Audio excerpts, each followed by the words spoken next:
of you. We'll go ahead and we'll start to record, and I'm going to share my screen and just get us situated with the syllabus and get started and everything open, because tonight, with our goal being to get through our tasks in a meaningful way in our breakout sessions, we're going to try to jump into those as quick as possible. And so we're meeting this week. Next week is our very last week, and we'll kind of wrap everything up from this Blended Foundations course and have a chance to reflect and discuss our learning. But tonight, to prepare, what you'll want to do is go ahead and open up the task workshop protocol. We'll be using the protocol like we have for the last breakout groups to look through tasks, think about standards alignment, and work on developing quality feedback to coach towards quality. And so on this document, you'll want to open up your standards booklet, because this is really helpful to have open. A lot of times when you're thinking about alignment, you're trying to find what's the right fit. Going to the standards and thinking about them in the progression can be really helpful. Also, templates, having the task template collection open, so you can be looking at that and thinking about any possible template shifts or things like that that will help make the task stronger when we're talking through them. And even though there's the pitfall list that you can open by itself, if you open up the curriculum alignment rubric, the new one, the very front of it has the pitfall checklist, and so you can have that open and be thinking about all of these tasks in terms of pitfalls, and helping each other avoid these and think through what causes them in different ways, in different scenarios. So I think those are the #1 things to have open from your protocol. And so what I'm going to do is have you open those up. Go ahead and open up the collection and core tools so you can access each other's tasks as we are looking at them tonight. So before we dive in, because I want to give just another quick moment for everybody to log in who's joining us tonight. Any questions about what to open, or thoughts before we dive into breakout rooms?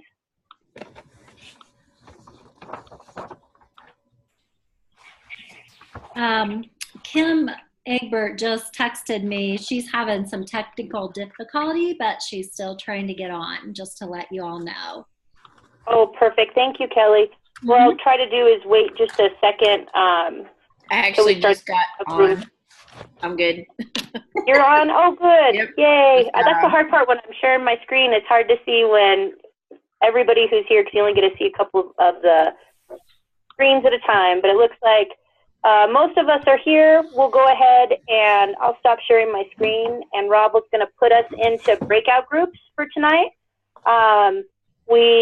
Rob will be facilitating one, I'll facilitate one, and for those of you who just came on, Nicole Renner is here to facilitate our 3rd breakout group tonight.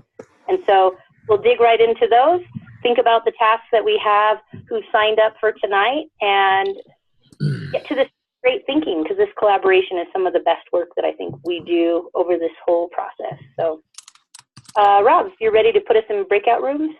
Yeah, if you're all ready, you'll get a pop-up in just 1 second here that'll ask you to click to join the room, and we will have approximately, I don't know, I think it's like 35 minutes altogether in the room. Is that right, Kimba?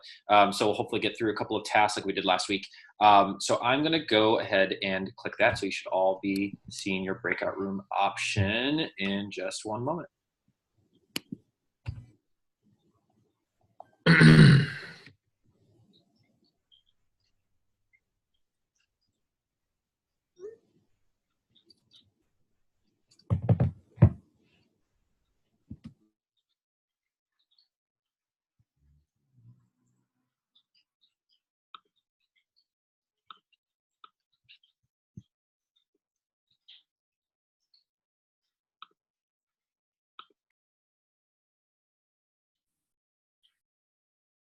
Hello there. It's only a couple of us at the moment. I'm just going to take 1 second to review my list here of participants because I might need to even out the groups a little bit, because there's about 4 or 5 people absent, and most of them were assigned for our group. So just give me one moment. I apologize for the delay.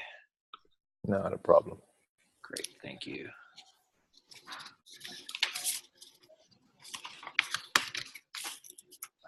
Okay, Steve, Kimberly. All right, so we're missing Quentin, Dan, and Carolee. All right, I'm going to verify one quick thing, and then we'll, I suppose we can get started.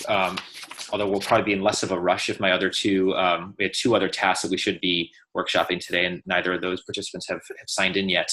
But what I do want to check really quickly, I just want to verify that I can move between the breakout rooms myself, because I might need to assign a couple of people. So if I drop for a second, I'll probably come right back.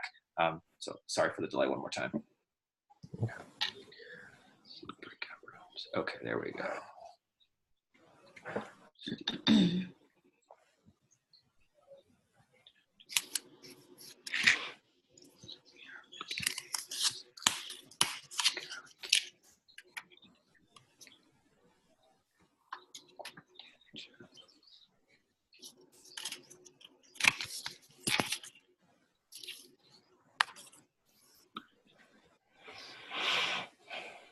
All right, so I suppose we'll get started. I'm going to predict, Kimberly and Steve, that we'll probably have an interruption or two, because we're in basically the main breakout room, and if anybody joins our meeting in general late tonight, they would join into our room, and I either will have to pause just to get them situated, or I'd have to transfer them into one of the other two breakouts. I think we're probably going to have plenty of time to do our work, so we don't need to be in an extended rush, because this room was going to have Steve present his task, and we were going to give feedback on his, but also Carolee and oh yeah, so both of you. So Kimberly, yours is up for tonight as well. So so two of the three of you of the tasks are ready to go. So it might just be a small group for feedback, but we'll see who else joins.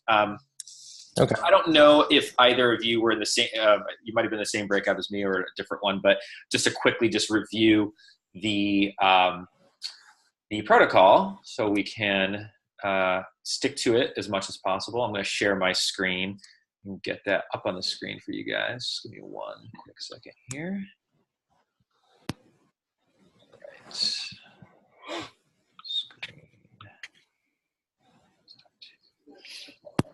Drive. There it is. All right. So just to quickly review that that protocol, since we've all used it a little bit, or hopefully looked at it a bit, what we'll do is we'll look at the module that contains the task that we want to give feedback on. Kimba already set you all up to open the standards booklet, the task template collection, the task pitfall checklist, which is actually part of the rubric. So opening the rubric does that. There's also the types of assignment chart. So we'll go through each of the tasks, hopefully all three, provided that we're joined by our other colleague. Otherwise, we'll just go through the two. So we'll silently read through the task, and then we're going to ask the task author to actually speak about it, tell us a bit about the purpose of the task, what they wanted to accomplish with students. Then on our own, we're going to kind of take another close focused look at the focus standards for the task and think through what to me is really the first pitfall of the task pitfall checklist, probably the most important pitfall at this stage of task design, which is the task standards driven or not? There could be other things of the tasks that are very positive, and there could be other pitfalls that are in the tasks and some issues, but that's the first one we always make sure we look at with an extra kind of focus to make sure that that one is resolved. Provided that we have addressed any issues around task and standards alignment, then we kind of work our way through this pitfall checklist just by talking about, does any of us see anything here that in the task that suggests either one of these pitfalls is present, or is there even like some danger of this pitfall kind of popping up in the task? And if we have time, then we'd go a little bit further into the protocol beyond just looking at the pitfalls and think through the good to go criteria for a task and see if the tasks are there. Regardless of whether the task is good to go or whether the task does have or does not have pitfalls, the idea here is mostly to provide feedback to the task author along the lines of just prodding them and provoking them with questions about what they might want to consider. And we'll share our own experiences with our own tasks or our own learnings around any of this. So it should be pretty formal, or informal rather, and should be pretty straightforward, especially with such a small group. So I think we're gonna have time for you both to go, but do either of you have a preference about going first? Would either of you like to be the lucky volunteer? Yeah, I don't mind. I'll go first. All right, Kim, we'll start with yours. All right, so what we'll all do is take a couple of minutes to look at Kimberly's task. I would focus on reading through the overview. Just make sure you acknowledge the grade level and discipline. Read through the task very, very closely and have a good look at the standards. We might not, we're gonna come back to those in a minute anyway. And look at the texts. Not that there's gonna be time to read through the texts, but I'll put the link in case, especially for Steve, in case there's any issue finding access to this on your own screen. Okay. So I will paste that link in. Hopefully you can get it in the group chat. Great. Let's take about 3 or 4 minutes right now. Just we'll quietly read through the task, and then we'll let Kimberly speak a little bit about what the purpose was behind this. Okay.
So I think we are now joined by Quentin. Are you there, Quentin? Can you hear us and see us?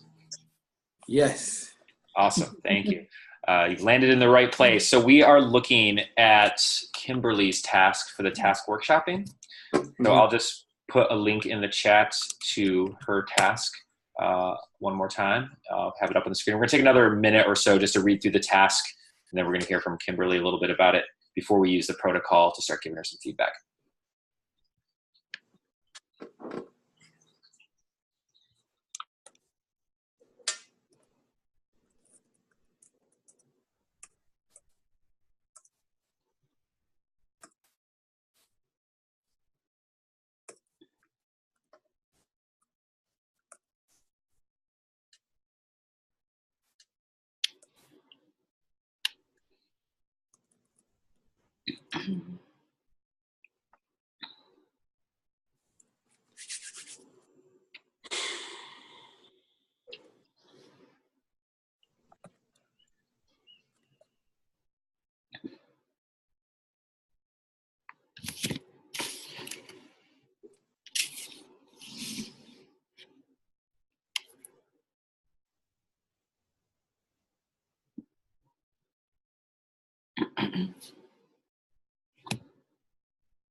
I'm going to move into the protocol, which is the next step of the protocol after we've had this quick view of it, is to ask Kimberly, just tell us a little bit about the task, mainly what you wanted to accomplish with your students with this task. So feel free to take that question whatever direction you like. One thing I might ask you to touch on a little bit is if you could tell us just a little bit about the texts. I know what you linked for the text were, I think, videos that showed the books being displayed. I think they're very, they're elementary text, so they have lots of illustrations and things, but I'd be curious to hear a bit about the text as well, because I'm not too familiar with them. But the floor is yours. Okay, so I've been teaching fourth grade. This is my third year, and I've taught the subject matter in the past 2 years. So this time with LDC, I wanted to go a lot deeper and to allow them to kind of embed themselves in the historical part as they learn about it. The story, both of the stories, show the different perspective from many different characters. So a lot of risk-taking from people that were more outsiders to ones that were embedded in the plantations, to people who had gained their freedom but then came back to help others escape, to family members that were separated to get back together. So there's a lot of different perspectives. It's not just one-sided. And that's kind of, when I've used the books before, we kind of broke it down that way. So just to kind of get them to think a little bit deeper.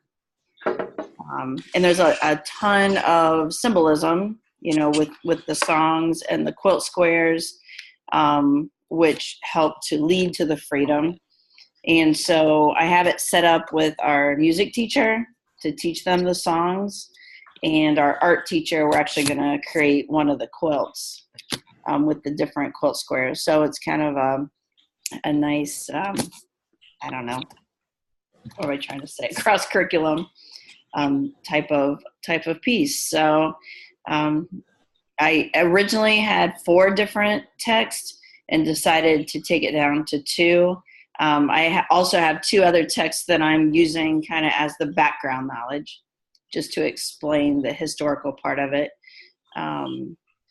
So we just finished studying the Northwest Ordinance and how Ohio became a state and how that was one of the big promises of the Big Four, that slavery would not be allowed in the new states. So they really have embraced the information. So I'm excited to see where it goes.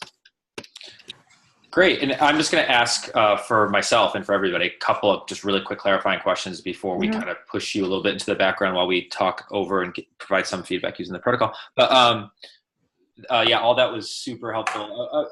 Do I understand correctly that are these texts sort of like historical fiction, would you say? Yes. Okay. Yes. They're historical fiction. The Follow the Drinking Gourd has a little bit more of like, you know, through storytelling, this happened, you know, with this one man helping them. And that's actually a song that they sang. So that kind of led different symbolisms along the way. But with the quilt squares, the Clara story, the different quilt squares that she created then helped to lead to different clues. So And would you, one last clarifying question for me at least, I think you said there was also an informational text to give the students a little bit more background that, I don't know if you were saying they would read before they engage with this task or at the same time. There's a couple of historical fiction. I don't have them in there yet. I just received those. One's Now Let Me Fly, and the other one's Uncle Jed's Barbershop. So there's a couple of different ones that kind of give the background and how it affected those families before we get into the Underground Railroad. And then, in our textbook, we have also some informational pieces that are less, I don't know, fiction, but. Right. But yeah. So students will have some background on the subject matter and the topic before they've read these. That all makes a great deal of sense. Yes. Okay, well, Quentin and Steve, do either of you have any clarifying questions for Kimberly about her task and kind of about her background with this or her purpose for this before we move into the protocol a bit more? I don't. All right. So for the most part, for the rest of the protocol, we definitely can have Kimberly speak or clarify anything at certain points, and she's free to respond. But for the most part, we're just going to work through the task that we see on the page, right? We're not thinking necessarily about having a back and forth with Kimberly right now. Toward the end of the protocol, you can certainly get her reaction or things like that. But if there are pertinent clarifying questions needed to be asked at any moment, let's certainly feel free to do that. But I do like to restrict most of the protocol to the rest of the participants, myself and Quentin and Steve, kind of just giving our point of view based on what we see on the page. Okay, so the first thing. Oh, yes. I do have two clarifying questions. Just go for it. Thank you. Sense of it. So, what is the main takeaway that you want students to have from this experience? What is it that they're supposed to learn about the anti-slavery movement in Ohio? Just Ohio's role with it being one of the northern states that was formed later. They were a pivotal state with the Underground Railroad, especially with crossing to the Ohio River and then getting up to Canada. So Ohio was like a big location for escaping to Canada. So that's one of our standards, is to teach the role that it had. Good question. And so the writing product, it says, I'm sorry, I'm trying to answer the in an opinion essay. Okay, when state your point of view. Okay, so do they have two options, or like so? Yeah, basically, because we learn about in the stories that we're reading all the different characters that are in that story, all the different ones that played a part in it. It wasn't necessarily like a color issue at that point, because it wasn't just, like your role as a white person or as an African American. It was more like somebody that worked there, somebody that was outside of there, a family member that was in there. Like all of them played parts. And so it's kind of like, would you take that risk to help other people as well? I said right, and it probably sounded like I said white, but no. Okay. I didn't. I thought you said right. Okay, so what is it they're producing? It's an opinion essay on whether they would take the risk to help another person. Okay. So if they were in that situation. Yeah, I think we can revisit some of the wording of the task of that part, because I noticed something there too that might be at least mildly confusing to figure out. Because I thought too, I was wondering if when it says write/state your point of view, I thought it might be they have the option of either writing an essay or speaking verbally their sort of response to this. So I wasn't sure if that was. But we can kind of touch on that a little bit. Okay. Go through some feedback. I actually had it written where it just said write an opinion essay, and then my coworker that's also in our class, she told me I should do it this way. So I was kind of not sure what the best way was. Okay. Oh, that's super helpful. I'm glad that Quentin asked about that. And because we'll definitely touch on the writing product as one of these issues. So Thank you for all of that. Thanks for the questions and the feedback. So we'll kind of move through this a little bit quickly, but the first, and like I said before, the most important task pitfall is really this first part of the protocol is do we think there's any issues in terms of the focus cluster of standards, and is the task itself, giving students the space to do the real work of those standards. So let's just focus for just a moment on, whoops, I keep clicking the wrong module. Sorry about that. On what the standards are. So I think we've all had plenty of time to look at them. So I'll just review. I'm going to start by saying there's the Ohio content standard for social studies here. And like a lot of state content standards, particularly for social studies, where there's this like decades or centuries worth of and sometimes eons of millennia of content to study, they can be pretty broad, right? It's a pretty broad standard about, but it does, to me at least, I'll just say it aligns, right? It's clear that it's important in Ohio to have students engage with the role of the anti-slavery movement, Underground Railroad in the state of Ohio. So it seems very clear to me that this standard that this task is driven by the content standard for sure. One thing I think I'm already thinking about, just wondering about, is with a standard that broad, you can go in a lot of different directions with how you do the work of that standard, but it generally seems to be well aligned. So I would want to be thinking, for myself at least, about the rest of the choices in terms of standards here, in terms of the reading and writing standards, and also are those standards themselves, is the task really being driven by those standards? So I'll pose the question mostly to Steve and Quentin, if you have any thoughts or questions or concerns or just wonderings or for things for Kimberly to be thinking about either the reading standard or the writing standard. But if you have something to say about the content standard, go for it. But I felt that one was pretty slam dunk, looked good.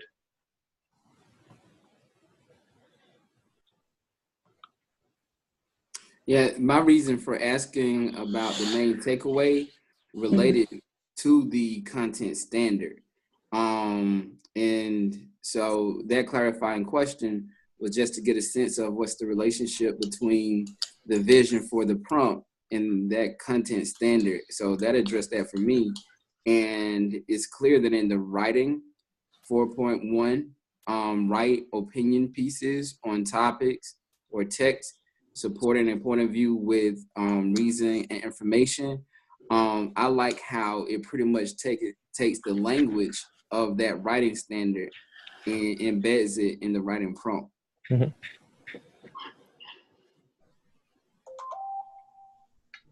Yeah, and I did a quick view myself really quickly. I was looking at the grade level standards for fourth grade for starting with the reading standard. I already kind of pivoted away from it, but I'll put it on my screen here just to see, because the reading standard to me seems fine. And I was just looking to see if there were for informational text. One thing I wondered this so much before I even got on this meeting today, that I asked my colleague, Nicole, who was facilitating one of the other breakouts. I said, historical fictional texts, if it's a historical fictional text, should we be using a literature standard or an information standard? And she made a very good point, because there's nothing in at least LDC kind of content out there to address that. And since Nicole's just really brilliant about those things, I thought she'd be a good person to ask. And she said something that I hadn't thought of, but makes total sense. She said, it doesn't matter what genre the text is, whether it's literature, fiction, nonfiction, journalism. It's for driving a task. It's what are students supposed to do with the text? And even though it's a work of literature, technically it's a work of historical fiction. She was saying they're using it to glean information about a real world issue, a real historical issue. Right. So she said she would expect to see informational standards. Which is what you have in there, right? You have a reading informational standard. Whoops, I continue to do that. You have a 4.3, which I think is solid, especially given here that it's the standard that says, you're explaining events could be in a historical context, what happened and why based on the information you can glean from the text. So I too felt good with the content standard and the reading standard. I think the question I want to pose to everybody which is often very tricky with social studies, and particularly with elementary, I think, I say this as a secondary educator, so I might be having this issue because of my bias. But if you're, I've been wondering so far if Kimberly's purpose for this task, if it's kind of an ironclad thing where she decided I must have my students write an argumentation opinion piece, and I must have them do it on this content. And that's not to say that there isn't a way and that she isn't close to having a strong standards-driven task with this content. But argumentation and writing an opinion piece, I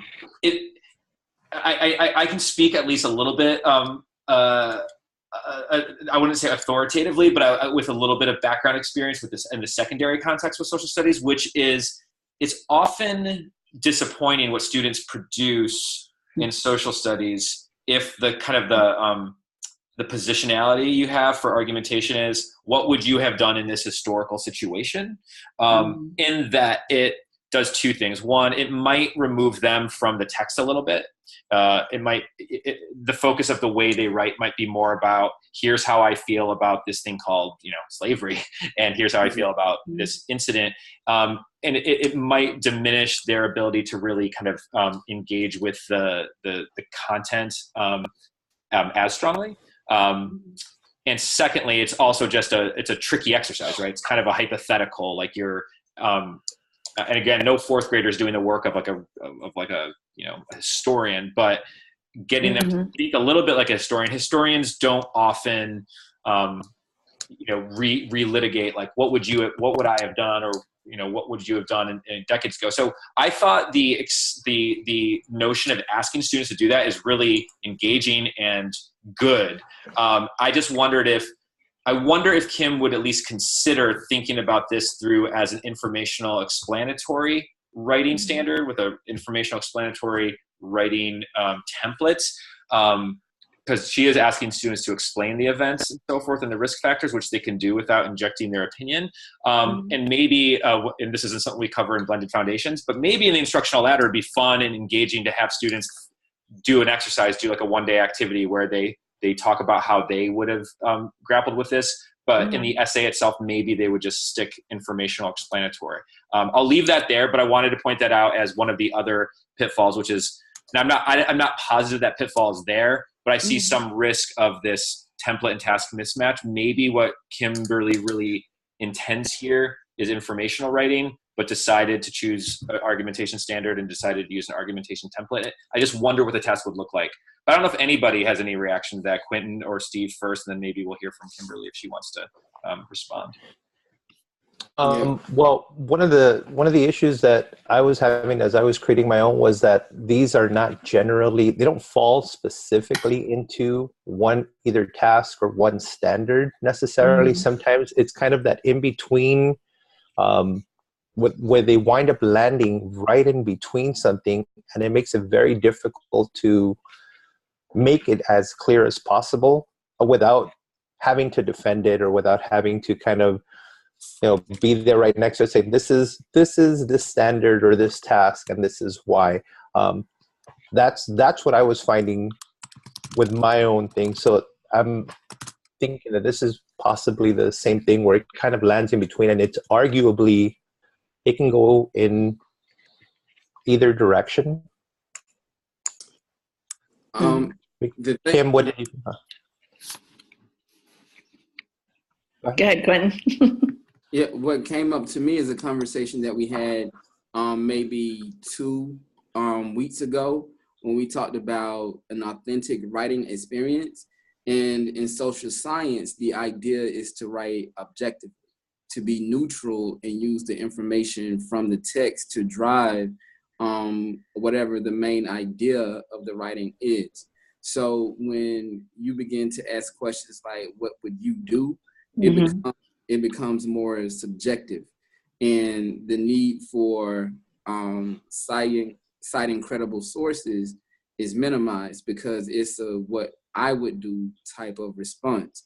And I know that type of writing does take place in social science, but when we're talking about exposing students to building that foundation, the type of thinking that goes into that is, pretty complex. And for this to be fourth grade, I think that informational would probably be a better approach to engaging them with using the text to explain rather than, from the other perspective.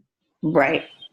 I actually this weekend went to look at changing it because the more I got into the text, the more I found figurative language and the different symbolism and the risk factors that people did take, and kind of was looking at changing it because I was having a difficult time with them like backing up their opinion. And then since we had done that, I don't know, where we kind of judged our own task, it told me that if I tried to change it, that would kind of negate what we had done before. So we still can change this, correct? Oh yeah, most certainly. Okay. And what's really interesting about this, and this often is the case, especially since you chose the cognitive demand of explain, is right. Like what I would do is I would like copy my task as I wrote it. I would just paste it into a Google Doc or a Word doc or somewhere. Okay. And then when you go, you edit it and you can change the template. Like just try out. If you want, you can take a snapshot before you do it so that you don't lose what you had before. I would strongly recommend that. But when you replace the template, the cool thing is that the template task that you would actually use for this, if you try the informational, it's IE3 instead of A3. Everything will fit in. What you just have to retype it or paste it back in. It'll all fit in again really nicely. And when you do that, I think I suspect, I haven't done it myself yet with this particular task, but I suspect that it's pretty much the same task, almost word for word. Although you'd have to rephrase the question. Because the question is definitely argumentative as well. But the rest of it actually, because if you just like, I'm covering the part on my screen where it's like the question, everything beyond the question reads like an informational one to me already, with the exception of the word opinion essay. So it's basically read these texts and, well, I guess it says state your point of view now, because I think it might not have said that before, but if it just said to explain, events and risk factors of the anti-slavery movement, I just wonder if that would be more obviously a really strong standards line task given the text and the purpose. Because again, the texts seem awesome. But the texts don't actually help students make an argument. In history, I'm thinking of, again, secondary examples, unfortunately, but like an argumentation essay where you say, I don't know, like a president had to make a decision about whether to do X, Y, or Z based on these different pieces of evidence. You can put that to students and have them write an argumentation about that, because there is the different things they can draw from that's text-based rather than just their own sort of vantage point. Or you can have students weigh in on different historians have different views about this issue, read those and then weigh in and which one makes a stronger case. But I think the real intent here is probably informational. I think it's a great task, great text, and at least experimenting with informational writing standard and that writing template. Take the snapshot first, but I think you're gonna it'll be a fun experiment for you to see where that takes you. Okay.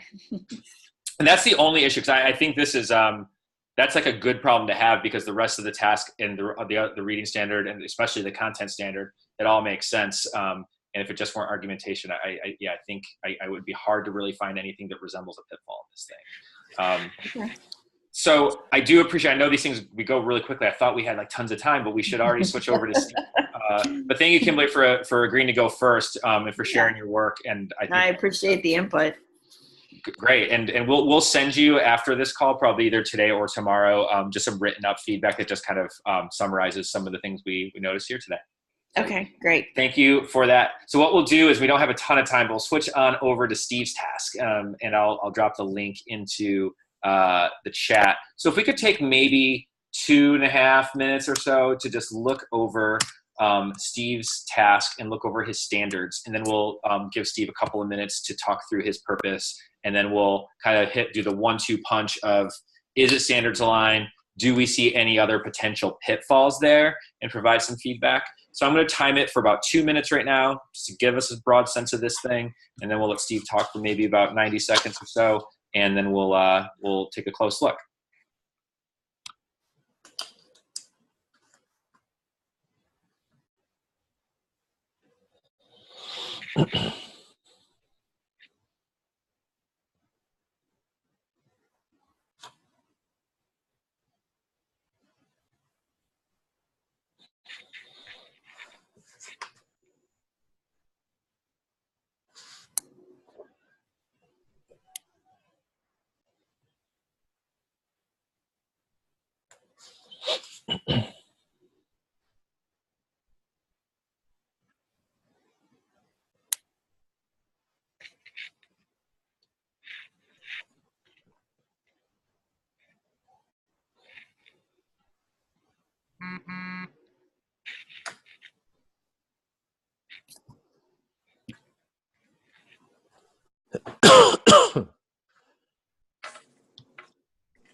So let's all continue to have a good close look at this task and the standards. But while we're finishing up doing that, maybe Steve can start talking just a little bit about his purpose for this task and what he wants students to experience as a result. Okay. So these two tasks, I taught 11th grade English. That was my favorite year, grade to teach. Taught it for a long, long time. And these two pieces always came up, and I felt we never really kind of got to dive in deep. It was done very quickly and kind of moved on. There was always kind of a pacing issue that we needed to follow. So I thought it would be a really good idea to write a kind of a deeper analysis of comparing these two. And where sometimes, even a very brief question with the students that we had was, it ultimately turned out to who had the better argument. Was it MLK or was it Malcolm X? And I wanted to kind of pull away from that because it's too simplistic, just to say who had a better argument. I mean, I thought that it would be just a great idea to say, okay, let's look at the tone. Let's look at the audience. It's like, are they talking to the same group of people? Are they using different techniques? What really are they, how are they using language to try to convince people that what they're arguing is right? And so that's really what I wanted. That's what I wanted to get at. Great. All right. Any really quick clarifying questions? But we should probably jump into giving feedback and asking questions as we go, because as always, I've timed it poorly. But I'll open up for just a quick second if there's an urgent question that you need answered before we can get feedback. So are you focusing on ethos, pathos, and logos here? That's what, I mean, the students would have already covered this. I'm hoping that by this time they would have already covered it. But I wasn't going to focus on just the ethos, pathos, and logos. Okay. All right. So what do we think in terms of standards alignment? Any possibility that this task isn't standards driven enough as we look at that set of focus standards really closely? As an ELA task, it's using, sorry, now I'm clicking the wrong one in the other direction. It's using two reading standards, right? RI 8.6 and RI 8.2. Any thoughts about the focus cluster at all?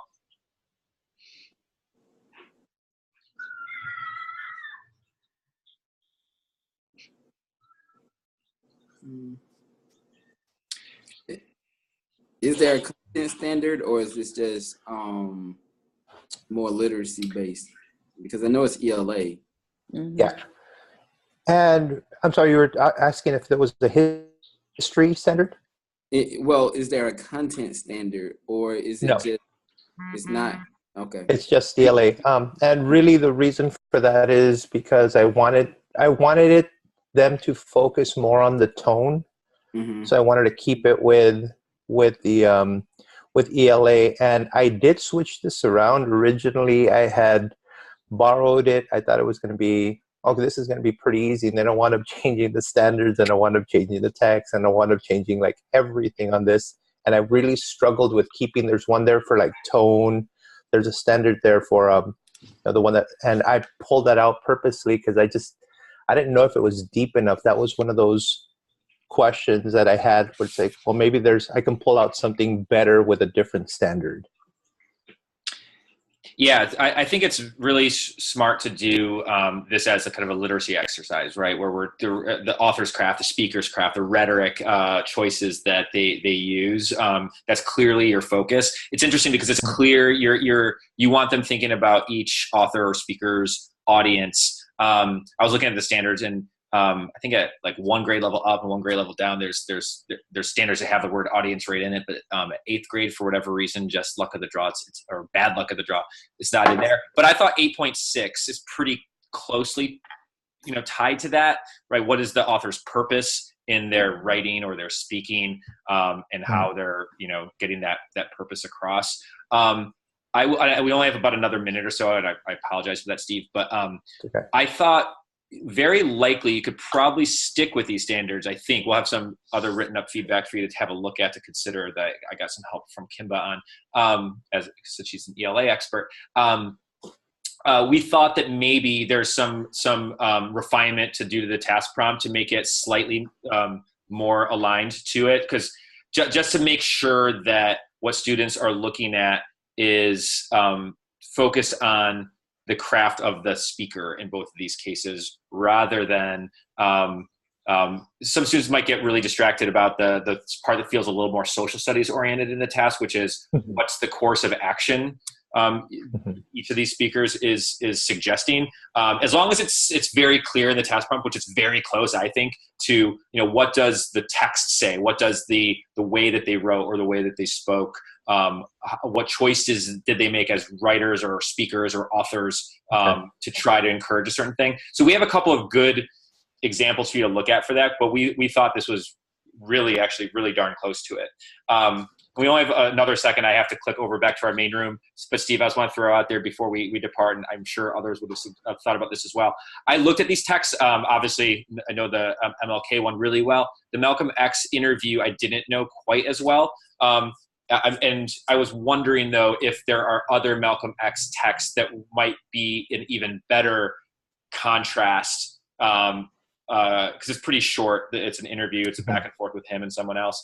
And maybe it's perfect. But and I know there's other texts here too that I didn't have a chance to listen to.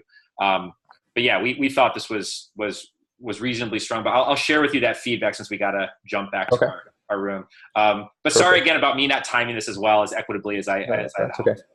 But thank you. We're going to switch back over to that room. We're going to return. It'll probably give you a prompt to return, and then you'll be right back there.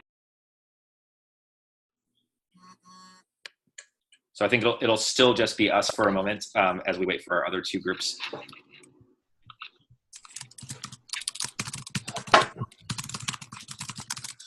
Okay, now they're starting to come back. There we go. Hello.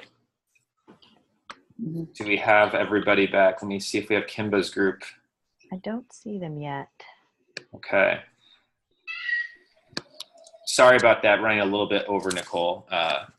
I've done a poor job in all of my breakouts to date at timing it with equity between the multiple tasks we look at. So I know it's tough in those quick rounds, but we had some nice conversations.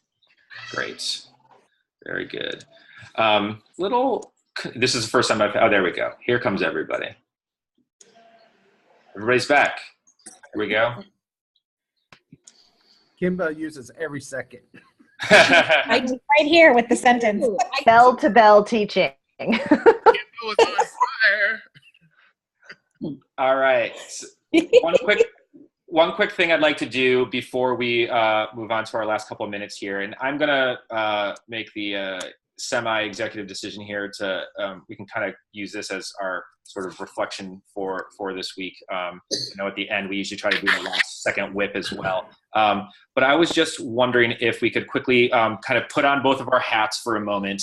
And by that I mean our learner hat as someone learning LDC and learning through the coursework we're doing, and especially what we're learning from these conversations and sharing tasks and so forth. For your own professional learning right now, what new ideas or content are you learning from this week and last week in terms of these workshops? And how can you integrate it into your daily practice as an LDC practitioner? So I'm going to drop those questions into the chat. If everybody could respond in the chat to those questions. again, think of your answers, frame these answers to these questions more around you as an LDC learner rather than as a coach or someone in the field leading others.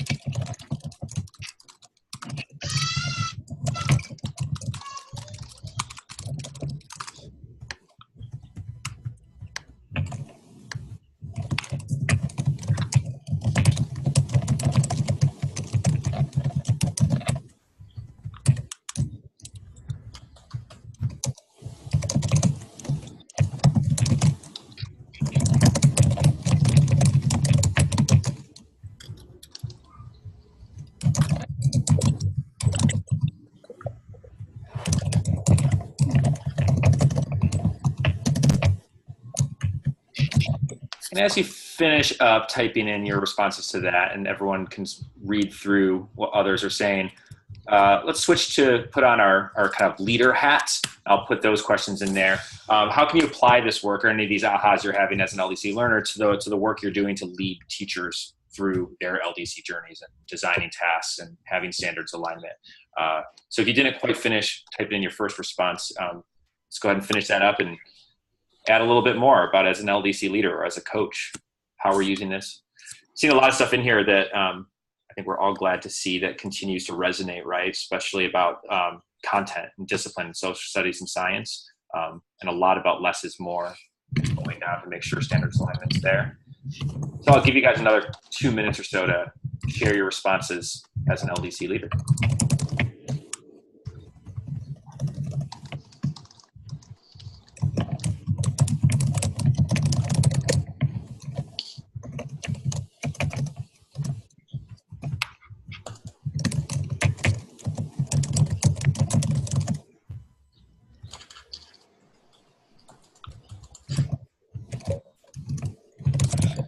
I really like what Jillian wrote in about using this workshop model or this idea through the courses or in whatever context with your PLCs during the crucial task development stage, right? Don't let your teachers write a full module or go off and start teaching it before you've had that opportunity to just focus in on the task and the standards alignment. I'm seeing a lot about people noting that they're really starting to pick up their own and deepen their own knowledge about standards, whether the science standards or the social studies standards or the literacy standards.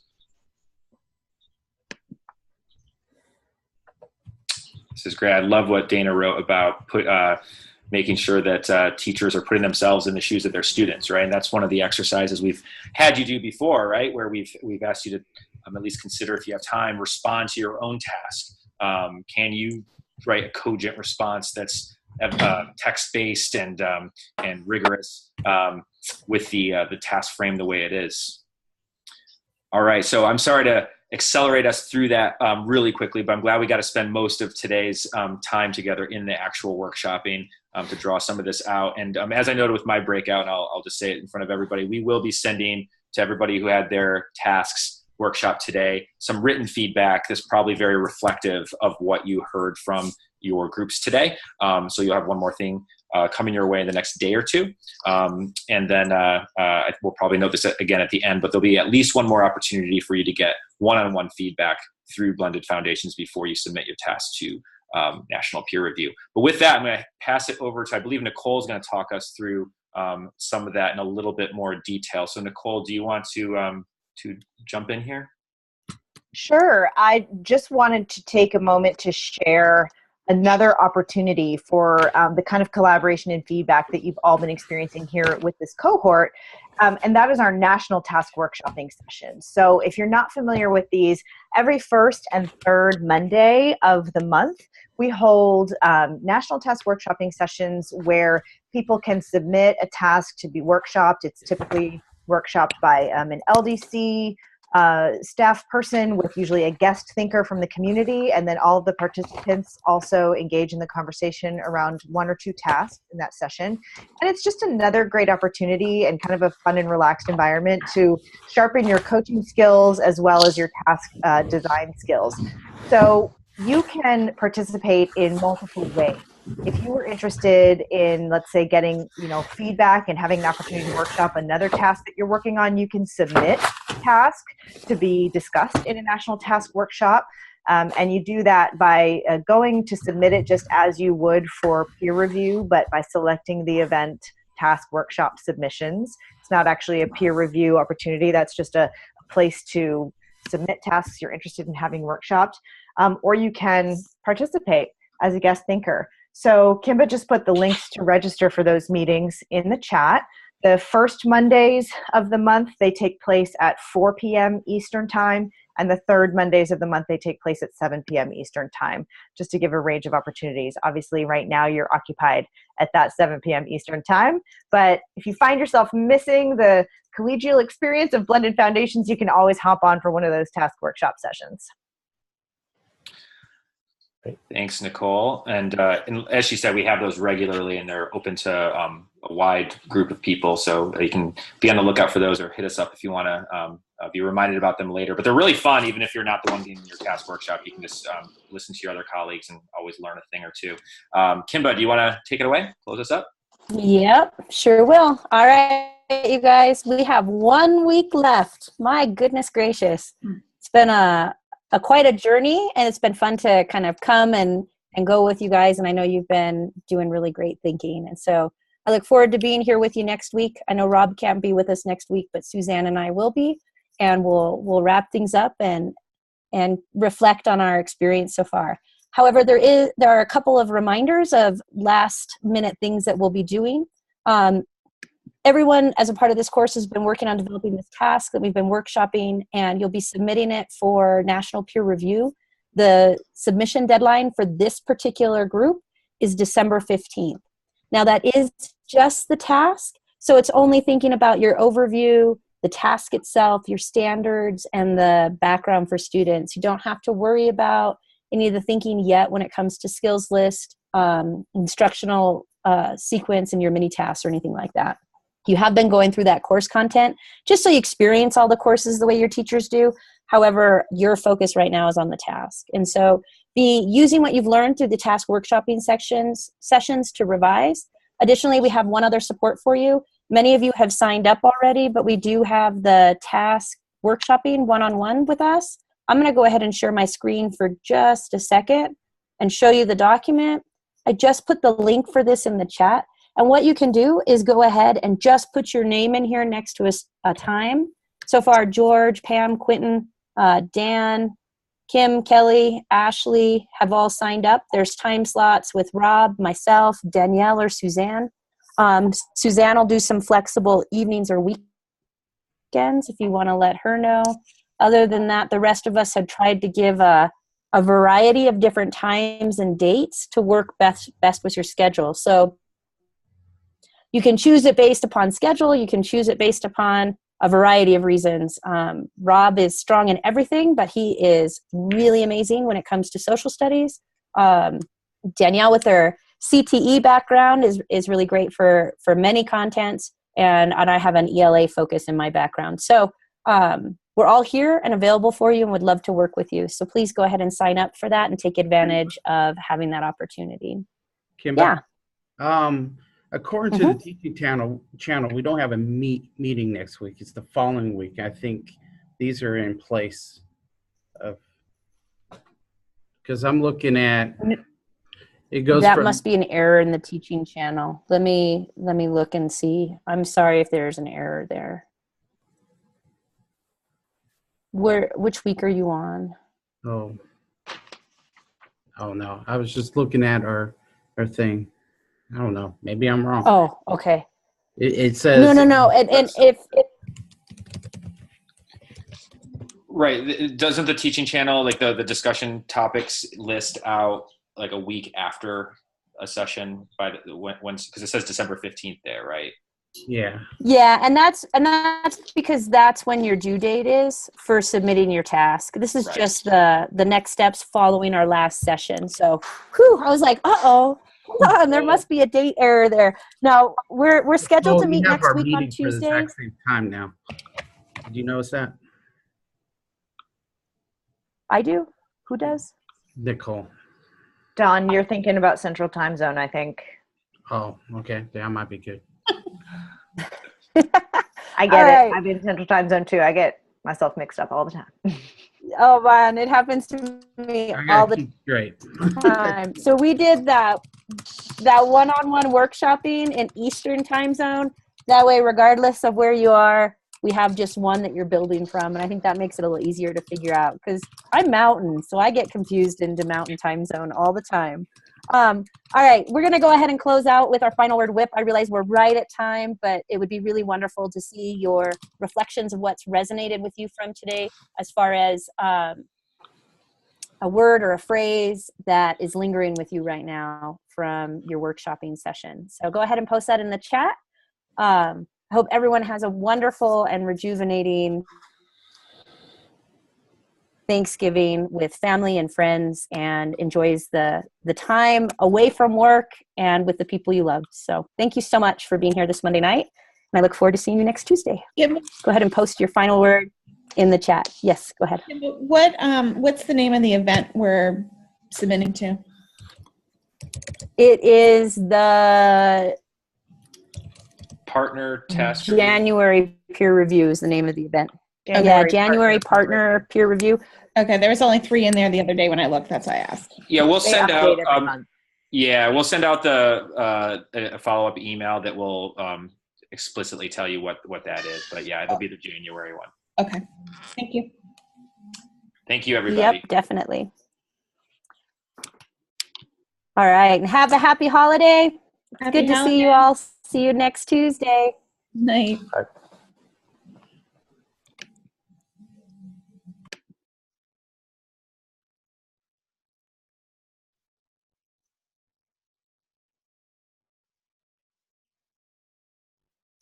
I love